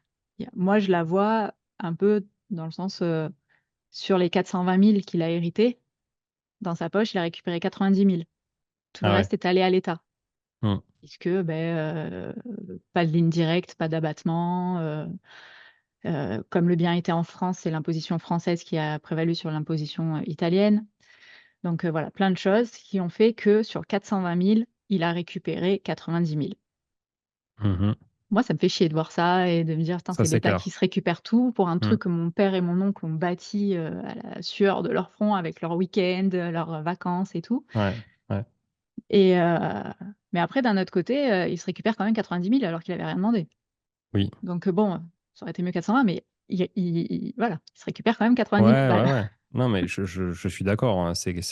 Pour moi, ça doit être du bonus, si tu veux. Faut pas compter là-dessus. Mm, C'est-à-dire que c'est pour ça que je dis c'est ça. dans le mindset, Mm, moi, je veux pas faire des enfants feignants, tu vois. mm. J'inculque vraiment les valeurs du sacrifice. C'est pas les valeurs du. En fait, souvent on dit les valeurs du travail, tout ça. Pour moi, c'est Ouais. une notion de sacrifice. Mais vraiment, pour moi, j'ai Mm, l'impression que ça fait 20 ans que je me sacrifie. Vraiment, hein. Et je suis prêt encore à le faire pour ça 4 5 ans. Après, bon, il va falloir arrêter, il va falloir un peu profiter avant de mourir quand même. Donc, voilà.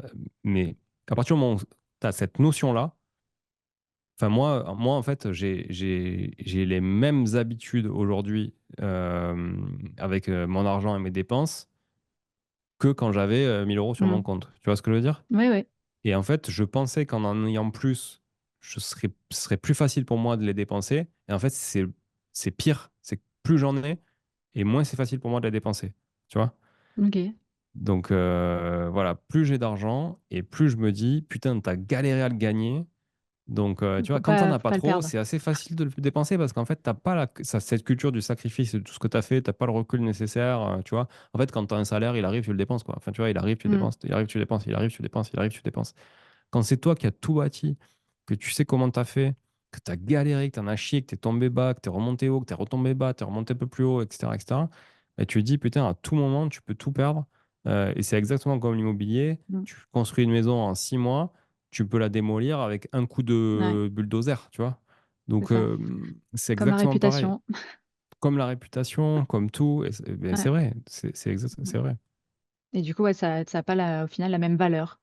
Non. Et si t'as ces valeurs, toi, là, par contre, toi, en toi, ces valeurs, et que si mon fils et nos filles, ils ont, enfin, notre fils, nos filles, ils ont ces valeurs-là en eux, ils héritent de 10 20 30 40 0, ça changera rien Mm, pour eux, normalement, parce qu'ils n'auront pas attendu après ça. Et j'espère, de la même manière que ben, moi, mes parents sont ben, j'ai la chance qu'ils soient encore vivants tous les deux. Les parents de Sabrina sont assez âgés, mais sont encore vivants tous les deux. Et de toute façon, même s'ils devaient disparaître demain, ils ne légueront pas grand-chose parce qu'ils n'ont pas grand-chose.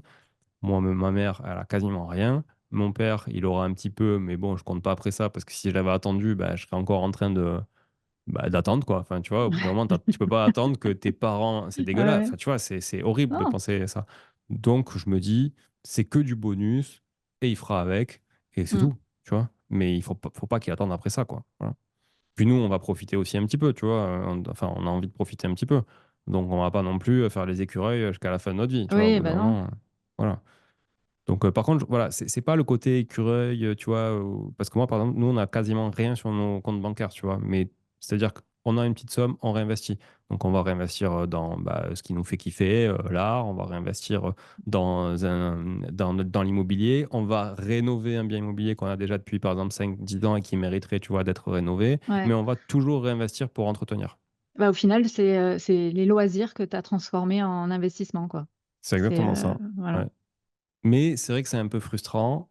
Et vu de l'extérieur, il y a beaucoup de gens qui disent ouais, mais comment vous faites? Vous devez être gavé. Nanani, nanana. Absolument pas. On a une vie qui, franchement, est pas du tout enfin, Et puis c'est la vôtre. en corrélation avec celle qu'on pourrait avoir si on avait le même type de revenu en étant salarié, par exemple. Tu vois. Mm. Voilà.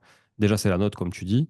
Mais c'est clair que moi, j'ai été beaucoup plus dépensier et je faisais beaucoup moins attention quand j'étais salarié. Euh, tu vois, et là, parce que j'ai l'impression que c'était facile, quoi. Enfin, tu vois, tous les mois, ça revenait, le Ouais. salaire, voilà, et j'avais pas ce risque-là, je portais pas ce risque-là en moi, tu vois. Voilà. Mm. Ouais. Vous n'avez pas la même notion peut-être d'effort et autres. Ouais, et puis je me dis, là aussi, si jamais je fais 3 4 mois un peu en dessous sur la boîte, faut quand même que je paye les gens qui bossent pour Arte, tu vois. Donc, Mm. si moi je profite et qu'à la fin je vide les caisses de la boîte parce que Ouais. je me suis fait kiffer en m'achetant une Porsche, que j'ai déjà eu, que j'ai déjà revendu parce que ça m'intéresse plus, ben en fait, je me dis, mais déjà, bonjour l'image, quoi, tu vois. Tu as Ouais. des équipes qui bossent avec toi toute la journée, qui bossent avec toi et aussi pour toi, parce que finalement aussi, bah, ça permet à toi Oui. d'atteindre les objectifs que tu as envie d'atteindre et de mes objectifs d'entrepreneur, grâce à toute cette équipe que je ne pourrais pas faire tout seul. Et là, tu vas leur chier à la gueule en roulant en Porsche et en leur disant, bah, je t'augmente pas de 50 euros cette année parce qu'en fait, tu Ouais. comprends, il faut que je mette de l'essence dedans.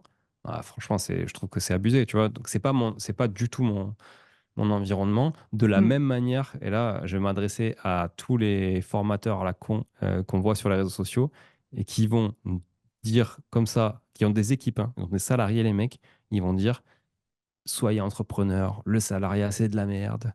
Voilà, moi, depuis que je suis salarié, c'est la liberté. Depuis que je suis plus salarié, c'est la Ouais. liberté. Nanana. Depuis que je suis entrepreneur, c'est trop bien. Je fais ce que je veux quand je veux et tout. Et tu es en train de dire ça. Et tu es peut-être en train de faire monter ce réel à quelqu'un de ton équipe que tu as embauché en tant que salarié pour faire ça. Mais tu n'as Mm. pas de face. Enfin, tu vois, il faut des Ouais. entrepreneurs et il faut des salariés. Bien C'est sûr. normal. Moi, tous les salariés qui bossent dans la boîte savent très bien qu'ils ne peuvent pas être entrepreneurs parce qu'ils n'ont pas envie de l'être ou ils n'ont pas les qualités pour l'être. Et ils Mm. savent très bien pourquoi je suis à ma place et pourquoi ils sont à leur place. Mais tu ne peux pas te passer de l'un ou de l'autre. C'est pas Ouais. possible. De la même Mm. manière qu'un manager peut être très mauvais au niveau opérationnel, mais peut être un très bon manager d'équipe. Bah, il a sa place. Tu vois ce que je veux dire? Chacun est à sa place normalement. Si ça ne te va pas, c'est que tu n'es pas à ta place. C'est tout. Mais tu peux pas Ouais. dire tout le monde doit être entrepreneur parce que salariat, c'est nul. Tu vois? Non, si tu veux être un vrai entrepreneur et pas un solopreneur, si tu veux être un vrai entrepreneur, tu as Mm. besoin de gens qui ont envie d'être salariés. Tu vois? Ouais. Donc voilà, bon, je Ben, m'adresse. Un peu, j'ai bah, ça des fera un noms en très beau tête, mais réel. Écoute, ça fera... j'ai des noms en tête, mais je les citerai pas. tu me diras Voilà. après. Voilà. Ah ouais. Donc du coup, ouais, j'avais dit que j'essaierais de plus dire ça, mais tant pis. Euh, Si on reprend, en fait, euh, donc tu as différentes sociétés. Mm. Donc la voûte, je suppose, c'est l'immobilier, Artae, enfin la voûte, du coup, société de podcast. Ouais. T'as Marchand de biens aussi, tu disais. Ouais. La vôtre, c'est pas une société pour le coup, c'est exploité en partie par Artae, en partie par Ma Holding. Ok. Voilà, le studio. Mais en fait, Euh, donc, tu as tout un écosystème. Enfin, voilà, tu t'es oui. créé, tu as bâti tout au long de ces années un écosystème où plein de sociétés où tout remonte dans la holding. Et... Pratiquement tout est lié à la holding. Après, il y a plus. En fait, Artae est construit un peu différemment. Il y a trois sociétés dans Artae. Et il y a une société principale qui s'appelle Artae Conseil qui détient Artae Immobilier et qui détient Artae Intérieur, qui est notre filiale Mm. d'architecture d'intérieur et d'assistance à maîtrise d'ouvrage. Et Artae Conseil est détenu majoritairement par ma holding à moi, où je suis tout seul. Voilà. Et après, il y a d'autres actionnaires dans Artae Conseil, dont des salariés que j'ai voulu faire rentrer au capital aussi. Voilà, pour encore une fois, parce que Mhm. je suis persuadé qu'on est, Complémentaire. c'est complémentaire et enfin, tu peux pas te passer l'un de l'autre. C'est Non, impossible. C'est comme c'est ça, en fait. Voilà. Et j'ai envie travail pluridisciplinaire. voilà. Ben oui. Et puis j'ai envie, si tu veux, si demain on vend la boîte, ce que j'espère, bah voilà, un jour, bah, qu'ils puissent en profiter parce qu'en fait, ils auront mis leur pierre à l'édifice, tu vois. Et Ouais. voilà. Donc ça, et après, en fait, j'ai regardé la dernière fois, parce qu'en fait, je regarde toujours en période de bilan, parce que c'est tellement lourd en période de bilan. Et donc là, j'ai décalé un peu des bilans pour pas tout avoir en même temps, des périodes de clôture. Mais je regardais, j'étais soit majoritaire, soit minoritaire dans 11 sociétés. Donc tu vois, ça fait quand même pas mal Ouais. de bilans entre SCI, sociétés de marchand de biens, j'en ai trois, sociétés de marchand de biens différentes, avec des associés qui sont différents. Donc ça, c'est pareil, je vais essayer d'écrémer. C'est quelque chose qui me bouffe beaucoup, comme je le disais, moralement surtout. Euh, mais oui, je suis structuré. Je suis très bien structuré depuis le début, en fait, de tout ça, parce que je me suis toujours très intéressé très tôt à ce que faisaient les gros en étant tout petit. Mm. Donc, et c'est ce que je disais souvent, je dis toujours à mon expert comptable, je dis, moi, je veux jouer comme les gros, moi, en étant tout petit. C'est tout le temps, ça a tout le temps été mon kiff, tu vois, d'être structuré comme un grand. Et j'ai jamais été aussi grand que d'autres que je regardais, tu vois. Mais ça m'a permis vachement d'apprendre, voilà, sur toute cette structuration, optimisation et tout ça, quoi. Mm. Et donc, tu diversifies aussi dans tes investissements, que tu disais, tu investis dans l'art. Ouais, donc prêt d'immobilier. Au sein de l'immobilier, ben, je fais de la location courte durée. J'en ai fait beaucoup, mais j'en fais de moins en moins, mais j'en ai fait beaucoup. De la location standard et meublée, c'est ce que je fais le plus. J'ai de l'immeuble en monopropriété à 100%. J'ai de l'immeuble où je suis majoritaire sur les copropriétés. Donc ça aussi, c'est intéressant parce que ça te permet de décider de tout sans payer tout. Donc ça c'est intéressant. J'ai pas mal de copro, j'ai du local commercial, j'ai les locaux de la voûte studio où il y a bureau plus donc le studio. J'ai aussi coloc. Euh, Mhm. que je suis pas très à l'aise avec la coloc, mais j'en ai quand même une parce que j'ai un associé qui a beaucoup insisté pour en avoir une, donc on en a quand même une, mais je suis pas fan du modèle. Euh, Sans rentrer dans les détails, aujourd'hui, terrain aussi, que je déteste faire. Voilà. Donc ça, d'ailleurs, il m'en reste un en stock qu'il faut que je bazarde. Et sinon, en marchand de biens, plutôt achat de gros immeubles et revente à la découpe. Ça, c'est mon dada dans l'ancien. Pas de construction, pas de promotion immobilière, pas de division foncière, hormis une grosse erreur qui m'a coûté quelques dizaines de milliers d'euros, mais parce que j'ai jamais voulu y aller. Enfin, quand tu as une intuition, souvent, il faut la conserver, quoi. Enfin, je pense des Mhm. profils comme toi et moi, quand on est intuitif, voilà, faut conserver cette intuition. Euh, Et après, diversifier en dehors de ça, oui, l'art. Parce que ça me plaît, parce que j'y Mhm. trouve du sens, parce que ça s'expose. euh, et, et ça s'expose, mais sans s'afficher. Tu vois ce que je veux Oui, dire? Pas comme je le et disais, pas pas comme une d'ego. Rolex, pas comme une Ferrari, pas comme, tu Mhm. vois. Voilà, ça s'expose sans s'afficher. Je pense que c'est pas mal ça. Ouais. Et, euh, et après, forcément, on a du PEA, forcément, on a fait de la crypto que j'ai complètement arrêté. J'ai tout liquidé sur la partie Ok. crypto. Sabrina, ma femme aussi, a tout liquidé. On a fait pas mal de résultats sur de la crypto et on a vendu au moment où il fallait vendre. Et derrière, tout soldé, ça ne m'intéresse absolument plus. Tu vois, je m'étais mis et tout ça pas mal. Je faisais du stock picking en action et tout, mais ça prend tellement de temps. Donc, j'ai vraiment Oui, bah après, il recentré. faut faire des choix, quoi. Tu as 24 heures dans la journée, C'est malgré ça. tout. Voilà. Et après, c'est pas mal IMO quand même, hein, de manière générale. Mhm. Donc voilà, j'ai du garage aussi, tu vois, qui est payé plutôt cash. Donc voilà, ça, je sais que c'est un peu de placement un peu liquide. Tu veux vendre un garage, c'est facile, tu vois. Taxe, tu Ouais, prends, tu vends 20 000, c'est fait. Bon, voilà. Donc, ouais, je suis plutôt très, très IMO quand même. Et après, pour moi, mon investissement principal, c'est ma boîte, en fait. Et ça a toujours été ça. À chaque fois que j'ai entrepris, j'ai toujours vendu des voitures, des trucs pour mettre de l'argent dans les boîtes, pour développer la boîte, pour créer un nouveau site, pour machin, etc. Aujourd'hui, euh, je sais pas qui je dois remercier, mais en tout cas, j'ai pas mis 1 euro dans le groupe Artae. Voilà, c'est la première boîte dans laquelle je mets pas un seul euro à part le capital initial, parce qu'elle s'est suffit à elle-même depuis le début et que j'ai pu la développer comme ça sur des fonds propres sans mettre du compte courant à l'intérieur. Donc ça, c'est génial et j'en suis très fier. Et surtout, j'en suis satisfait parce que c'est un peu finalement peut-être aussi tous les apprentissages de mes précédents échecs c'est qui ont ça. permis à Artae d'être ce qu'est Artae aujourd'hui. Voilà, donc, Donc, c'est toi que tu peux remercier. ouais, moi et les mauvais choix que j'ai fait avant aussi, tu vois, mais là, Ben oui, voilà, voilà. Donc je sais pas faut au final si remercier je dois me aussi les remercier, mauvaises mais choses. mais Si. non, mais je remercie aussi, comme je le disais, voilà, l'équipe parce que bon, faut les choisir aussi, il faut faire des bons recrutements, c'est sûr, hein. Puis je me suis séparé aussi de personnes avec qui ça le faisait pas, hein. Enfin Mm. voilà, c'est aussi le rôle difficile d'un entrepreneur ou d'un manager, c'est de savoir aussi dire non, se séparer quand il faut et tout ça. Mais honnêtement, euh, honnêtement, je pense que c'est là aujourd'hui ma diversification. C'est pas vraiment de se diversifier, mais c'est dans l'écosystème Artae, Ouais, c'est avec le studio d'enregistrement à podcast, c'est avec mes activités de marchand de biens qui vont s'essouffler.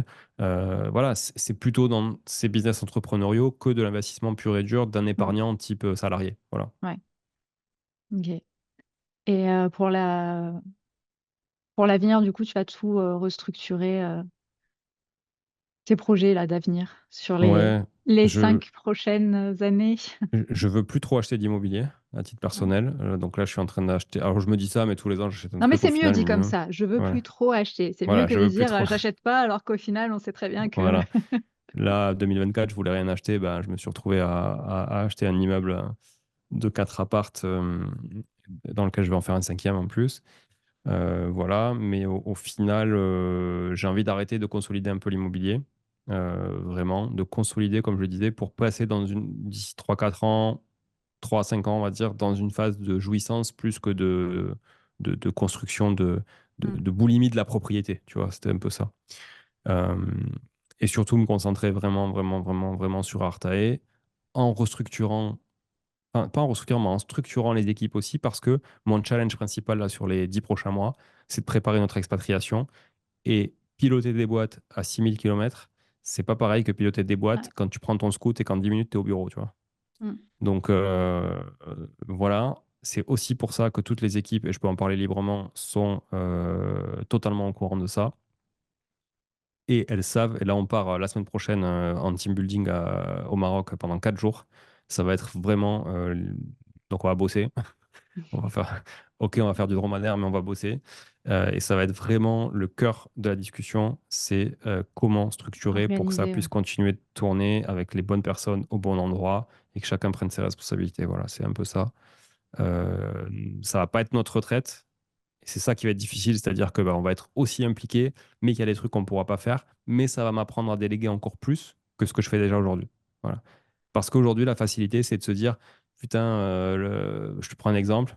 Bah, il y a, donc nous, on travaille avec des différents prestataires aussi qu'on fait intervenir sur les setups des appartements quand on les meuble. Donc là, j'ai un mec qui vient, il me fait la journée et il repart. Il restait une tringle à fixer dans l'appart. Une tringle, un voilage à installer, tu vois, pour pouvoir faire pour que le Mm. photographe passe, fasse les photos et qu'on mette en location.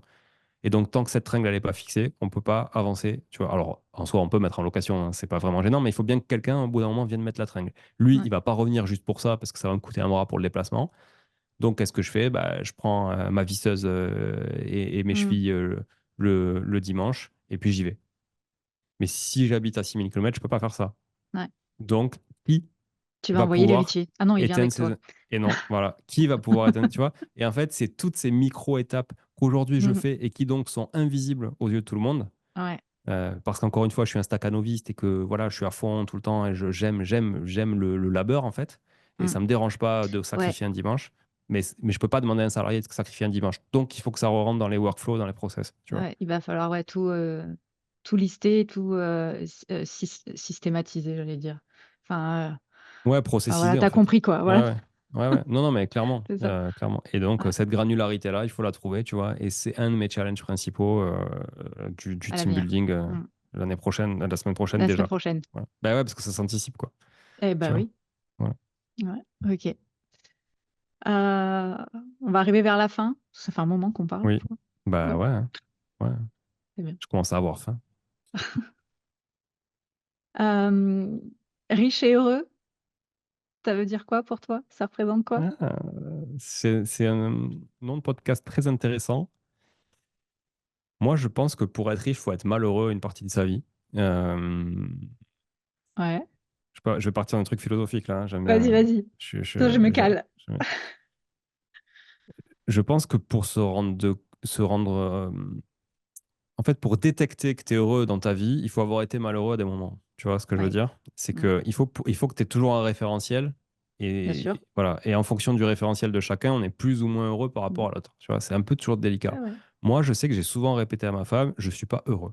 Je n'arrive pas à être heureux. Je n'arrive pas à me satisfaire des choses. Je n'y arrive pas. C'est un vrai problème. J'ai même un tatouage qui l'écrit sur mon corps. Je l'ai en anglais, mais en français, c'est soit fier et heureux, mais jamais satisfait. Et moi, en fait, tant que je suis pas satisfait, ben, je suis pas heureux. Donc, tu vois, c'est un peu Mais t'es jamais satisfait. schizophrénique. Et comme je suis jamais satisfait, je suis pas vraiment heureux dans ma vie. Et en fait, et c'est et ça n'a rien à voir avec l'amour que je porte à ma femme, à mes enfants. Mhm. Ça n'a rien à voir avec ça. Et des fois, les gens se méprennent parce que, tu vois, voilà. Mais ça n'a rien à voir. Je suis très équilibré, je suis très bien entouré. Et voilà, je suis très seul à la fois, enfin, je suis très bien entouré, mais je suis très seul à la fois parce que il y a des sujets avec qui je peux pas parler. Enfin, il y a des gens, je veux dire, je peux pas parler avec eux de certains sujets. Ma femme, je vais pas préciser, mais travaille avec nous dans le groupe Partail depuis maintenant 7 mois. C'est quand même beaucoup mieux déjà depuis qu'elle est dans le groupe parce que, bah, en fait, clairement, moi, ce qui m'anime, c'est quand même tout ça. Et elle, ce qui l'anime aujourd'hui, c'est aussi tout ça. Ce qui n'était pas le cas quand elle était salariée à côté. Tu vois, Mm. tu rentres le soir. Elle te parle de ses histoires de salariés avec ses collègues que tu connais pas. Toi, tu lui parles de tes trucs. Bon, s'en fout un peu. Il y avait vraiment des déconnexions là-dessus. Et moi, j'ai besoin, en fait, d'avoir un projet commun Et alors oui, c'est mon projet à la base, hein, ça c'est sûr, donc c'est moi qui tirais un peu le truc. Mais en même temps, elle n'a pas du tout ce côté, elle, risque, entrepreneur et tout ça. Donc finalement, elle n'avait pas que d'autres choix aussi d'adhérer à mon projet plutôt que de me faire adhérer au sien parce qu'elle n'en avait pas. Tu vois. Donc c'est pas comme quand tu as deux entrepreneurs, là tu es obligé de Mhm. faire un choix. Là, il n'y avait pas vraiment de choix à faire. C'était juste, OK, prends le risque de venir bosser avec moi et de t'épanouir avec nous, tu vois.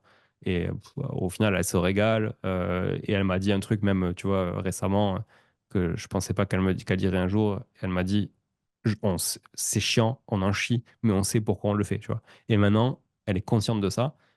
Quand, quand elle était dans un peu le confort, tu vois, du salariat et tout ça, elle n'avait pas conscience de ça. Elle en chiait, mais elle savait pas pourquoi elle le faisait, en fait. Ouais. Tu vois, c'était un peu différent. Mhm. C'est aussi pour ça que je voulais faire rentrer des salariés au capital, pour qu'ils puissent en chier avec nous, mais qu'ils Et ils savoir savent pourquoi. aussi voilà, pourquoi ils le font. Donc, je sais plus quel est. J'ai perdu le fil. La Oui, riche question, et c'était heureux. riche et Ouais, heureux. riche et heureux. Donc aujourd'hui, je suis un peu plus heureux, je pense, parce que je suis plus près de la sortie aussi. Tu vois ce que je veux dire? Je vois en fait un peu la sortie. J'arrive à. Mais ça fait 20 ans que j'entreprends des trucs et ça Mhm. fait 20 ans que je sais pas pourquoi je le fais. Tu vois?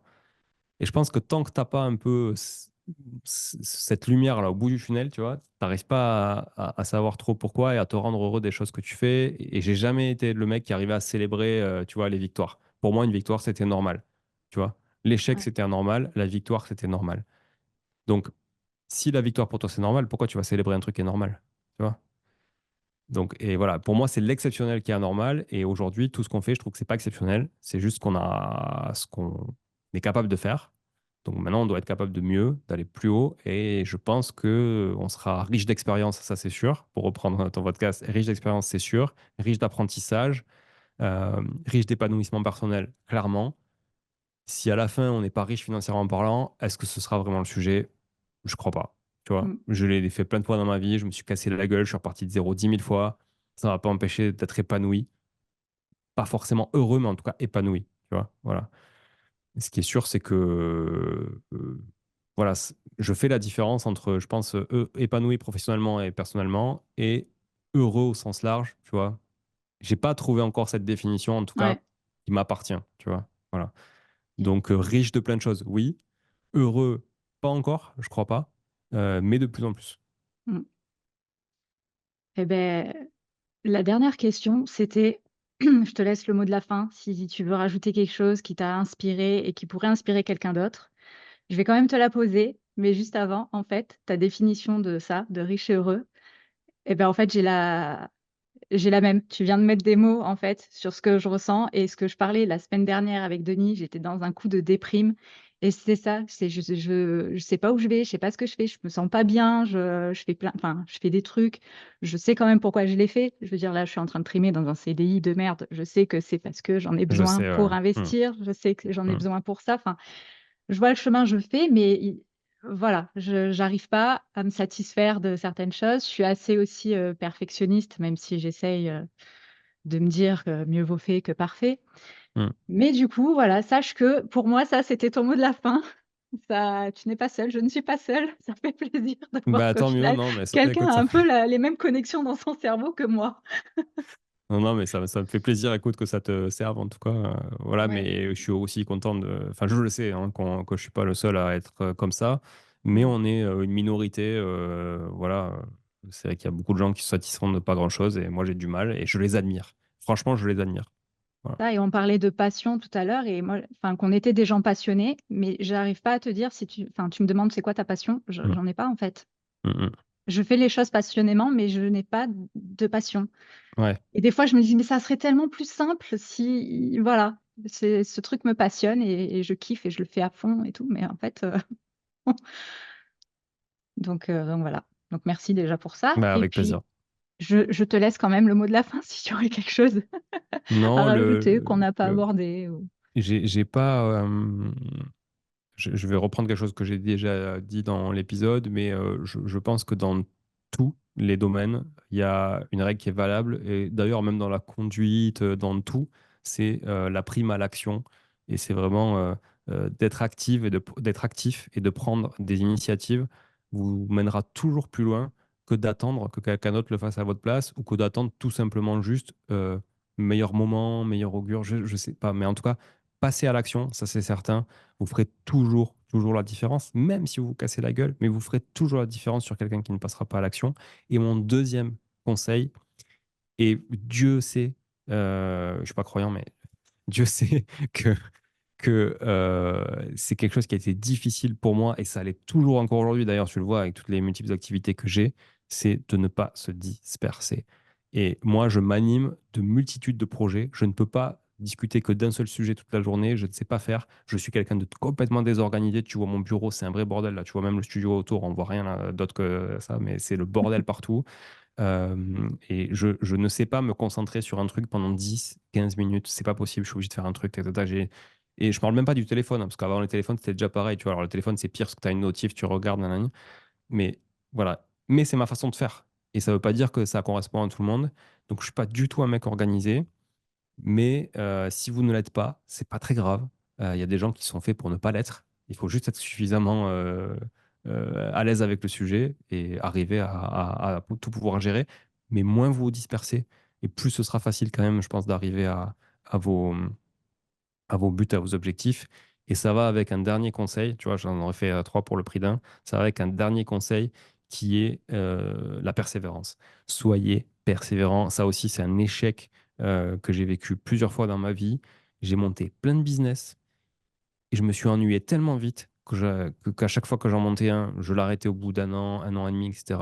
Et que si j'avais peut-être, ne serait-ce que, on va dire, été persévérant sur deux, trois des business que j'ai montés, peut-être qu'aujourd'hui, je serais même pas en train de vous parler dans un studio au centre-ville de Toulouse, mais peut-être que je serais, je sais pas, en train de voyager partout dans le monde. Bon, même pas, j'en sais rien, mais en tout cas, j'aurais franchement monté des business qui auraient forcément décollé, plutôt que juste d'arrêter et pour reconstruire autre chose, recommencer toujours à zéro zéro Mm. zéro zéro.